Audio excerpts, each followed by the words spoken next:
Bismillahirrahmanirrahim. Assalamualaikum warahmatullahi taala wabarakatuh. Waalaikumsalam warahmatullahi wabarakatuh. Waalaikumsalam warahmatullahi wabarakatuh. Alhamdulillahirrahmanirrahim. Wassalatu wassalamu ala asrofil anbiya wal mursalin imamil muttaqin wa ala alihi wa sahbihi wa man da'a bid'atihi wal tazama bi tariqatihi asasan li fiqatihi wal ahkama syar'iyyah mikasan li amali wa maslahani ahkami. Asyhadu an la ilaha illallah wa asyhadu anna Muhammadan abduhu wa rasuluh la nabiyya wa la rasul ba'dah. Alhamdulillah, anak-anak yang dimuliakan Allah Subhanahu wa taala, pada kesempatan kali ini kita masih diberikan Allah kesehatan dan waktu sempat untuk melanjutkan pelajaran kita dalam rangka Thalabul Ilmi. Insyaallah presentasi kali ini akan disampaikan oleh Raihan ya, pintar ya, yang akan membahas tentang syirkah.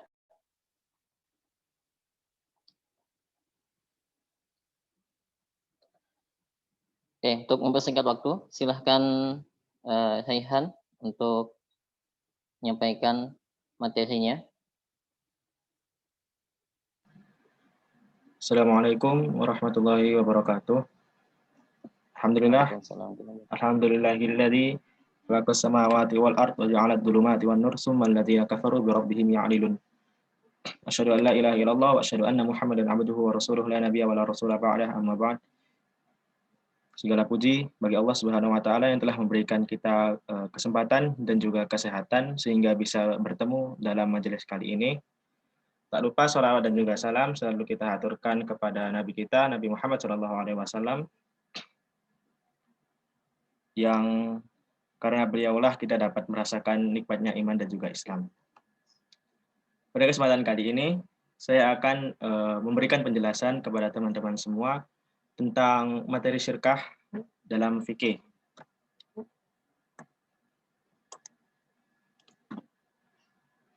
Pada materi kali ini, kita akan membahas 4 hal dari syirkah. Yang pertama yaitu pengertian syirkah, yang kedua yaitu rukun syirkah, yang ketiga syarat syirkah, dan yang terakhir yaitu macam-macam dari syirkah.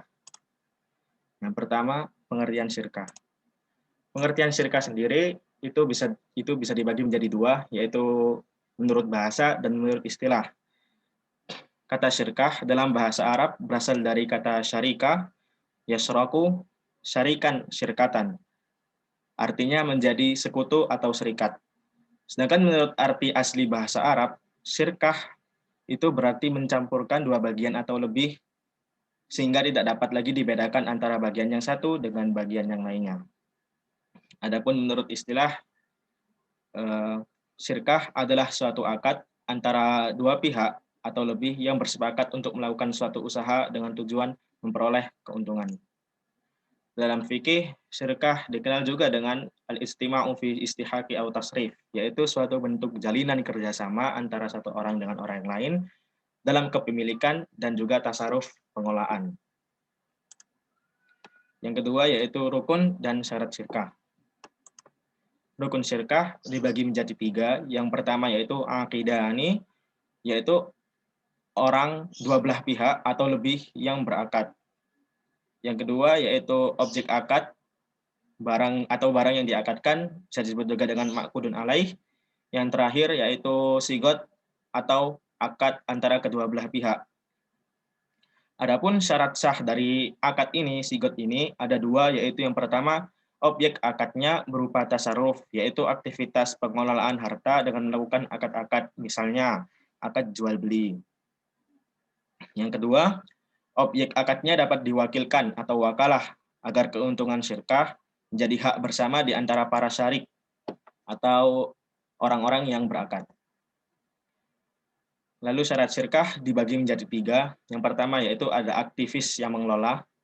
Yang kedua itu modal harus jelas, apakah kita modal amal atau modal uang yang terus harus halal dan sesuai dengan jenisnya, dapat dicampur dan boleh dibelanjakan sesuai akad.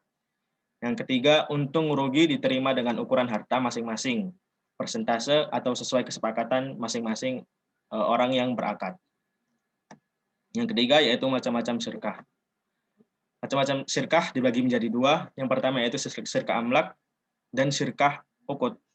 syirka amlak sendiri dibagi menjadi dua. Yang pertama yaitu syirka amlak sendiri yaitu dua orang atau lebih yang memiliki benda atau harta yang bukan disebabkan oleh akad syirkah. Syirka amlak sendiri dibagi menjadi dua.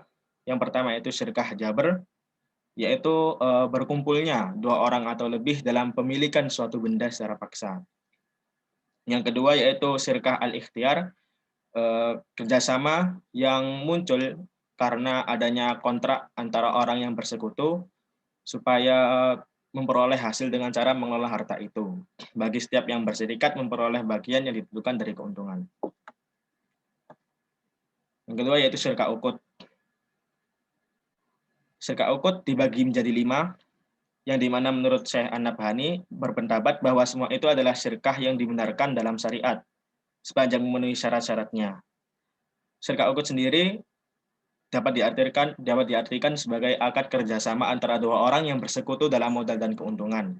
Artinya kerjasama ini didahului oleh transaksi dalam penanaman modal dan kesepakatan pembagian keuntungan. Syirka ukut sendiri dibagi menjadi 5 macam. Yang pertama itu syirkat inan. Syirkah inan adalah syirkah antara dua pihak atau lebih yang masing-masing memberikan kontribusi kerja, amal, dan juga modal, mal. Syirkah ini hukumnya boleh berdasarkan dalil as-sunnah dan ijma' sahabat. Contohnya, syirkah inan ini adalah misalnya ada A dan B merupakan seorang insinyur. A dan B itu bersepakat menjalankan bisnis properti dengan membangun menjual belikan rumah. Masing-masing memberikan kontribusi modal sebesar 500 juta dan keduanya sama-sama memberikan modal amal, yaitu bekerja dalam syirkah tersebut. Dalam syirkah ini diisyaratkan modalnya harus berupa uang, atau nukut, sedangkan barang, misalnya rumah atau mobil, tidak boleh dijadikan modal syirkah, kecuali jika barang itu dihitung nilainya pada saat akad. Keuntungan didasarkan pada kesepakatan, sedangkan kerugian ditanggung oleh masing-masing mitra usaha atau syarik berdasarkan porsi modal. Jika misalnya masing-masing modalnya 50%, A dan B sama-sama memberikan modal 50%, maka masing-masing menanggung kerugian sebesar 50%. Yang kedua yaitu syirkah abdan. Syirkah abdan adalah syirkah antara dua pihak atau lebih yang masing-masing hanya memberikan kontribusi kerja saja atau amal tanpa adanya kontribusi modal. Kontribusi kerja itu sendiri dapat berupa kerja pikiran seperti arsitek atau penulis, ataupun kerja fisik seperti pekerjaan tukang kayu, tukang batu, sopir, pemburu, nelayan, dan sebagainya. Syirkah ini juga bisa disebut dengan syirkah amal.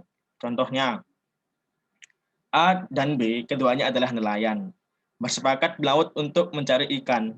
Mereka sepakat pula jika memperoleh ikan dan dijual, hasilnya akan dibagi dengan ketentuan. A mendapatkan sebesar 60% dan B mendapatkan sebesar 40%. Dalam syirkah ini tidak disyaratkan kesamaan profesi atau keahlian, tetapi boleh berbeda profesi. Jadi boleh saja syirkah abdan itu terjadi antara tukang kayu ataupun tukang batu. Namun disyaratkan bahwa pekerjaan yang dilakukan merupakan pekerjaan yang halal. Tidak boleh pekerjaan yang haram. Contohnya, misalnya beberapa pemburu bersepakat untuk berburu babi hutan. Keuntungan yang diperoleh dibagi berdasarkan kesepakatan atau nisbahnya boleh sama dan boleh juga tidak sama di antara mitra-mitra usaha. Syirkah abdan hukumnya boleh berdasarkan dalil as-sunnah. Yang ketiga yaitu syirkah mudharabah.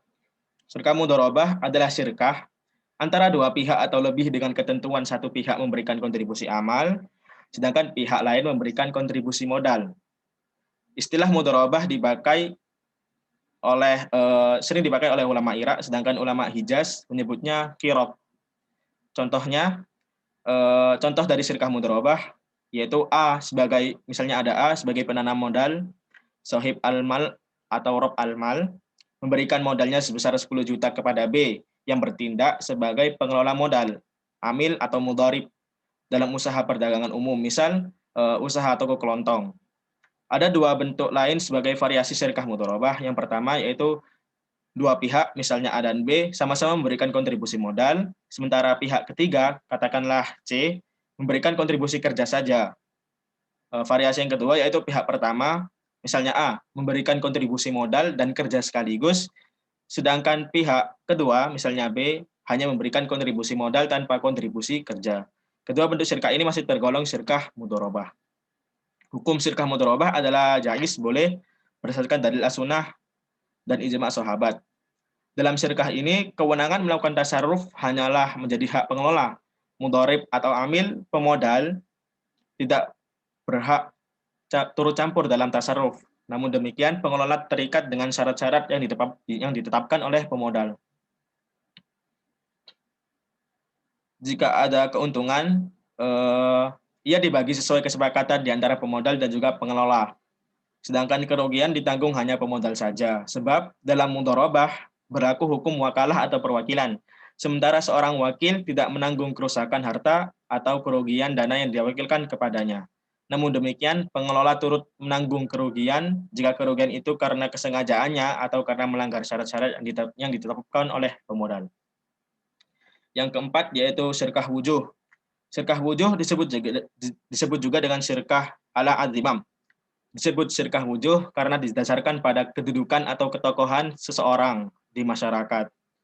Syirkah wujuh adalah syirkah antara dua pihak, misalnya A dan B, yang sama-sama memberikan kontribusi kerja dan juga memberikan kontribusi kerja dengan pihak ketiga, misalnya C, yang memberikan kontribusi modal. Dalam hal ini, pihak A dan pihak B adalah tokoh masyarakat.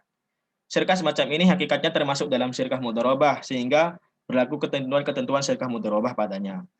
Bentuk kedua syirkah wujuh adalah syirkah antara dua pihak atau lebih yang bersyirkah dalam barang yang mereka beli secara kredit atas dasar kepercayaan pedagang kepada keduanya tanpa kontribusi modal dari masing-masing pihak. Misal, A dan B adalah tokoh yang dipercaya pedagang. Lalu A dan B bersyirkah wujuh dengan cara membeli barang dari seseorang pedagang, misalnya C, secara kredit. A dan B bersepakat masing-masing memiliki 50% dari barang yang tadi dibeli. Lalu keduanya menjual barang tersebut dan keuntungannya dibagi dua, sedangkan harga pokoknya dikembalikan kepada C atau pedagang tadi. Dalam syirkah wujuh, yang kedua ini keuntungan dibagi berdasarkan kesepakatan, bukan berdasarkan persentase barang dagangan yang dimiliki. Sedangkan kerugian ditanggung oleh masing-masing mitra usaha berdasarkan persentase barang dagangan yang dimiliki, bukan berdasarkan kesepakatan. Syirkah wujuh kedua ini hakikatnya termasuk dalam syirkah abdan. Hukum kedua bentuk syirkah di atas adalah boleh karena bentuk pertama sebenarnya termasuk dalam syirkah mudharabah. Sedangkan bentuk kedua termasuk dalam syirkah abdan. Syirkah mudharabah dan syirkah abdan sendiri telah jelas kebolehannya dalam syariat Islam. Namun demikian, syirkah wujuh yang dimaksud dalam syirkah wujuh adalah kepercayaan finansial atau sikoh maliyah, bukan semata-mata ketokohan di masyarakat, misalnya presiden atau menteri.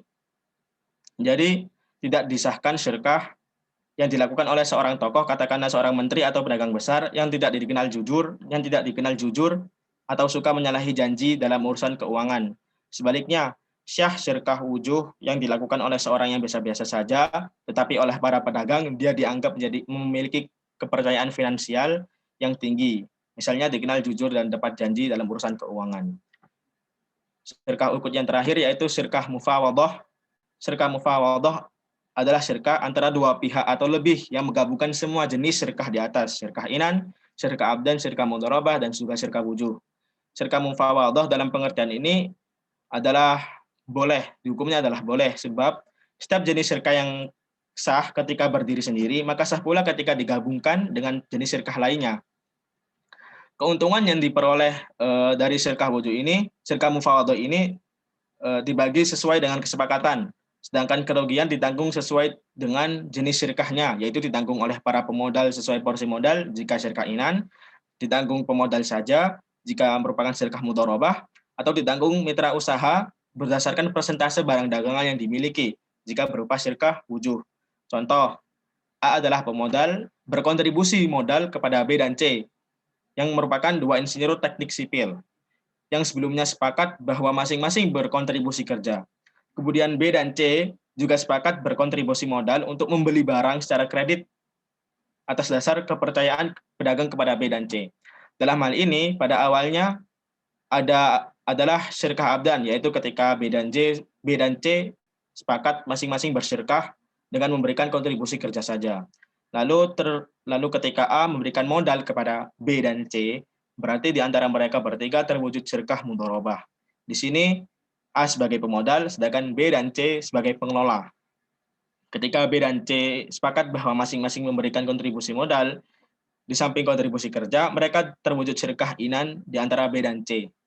Ketika B dan C membeli barang secara kredit atas dasar kepercayaan kepada pedagang kepada keduanya, berarti terwujud syirkah wujuh antara B dan C. Dengan demikian, bentuk syirkah seperti ini telah menggabungkan semua jenis syirkah yang ada yang disebut juga dengan syirkah mufawadah.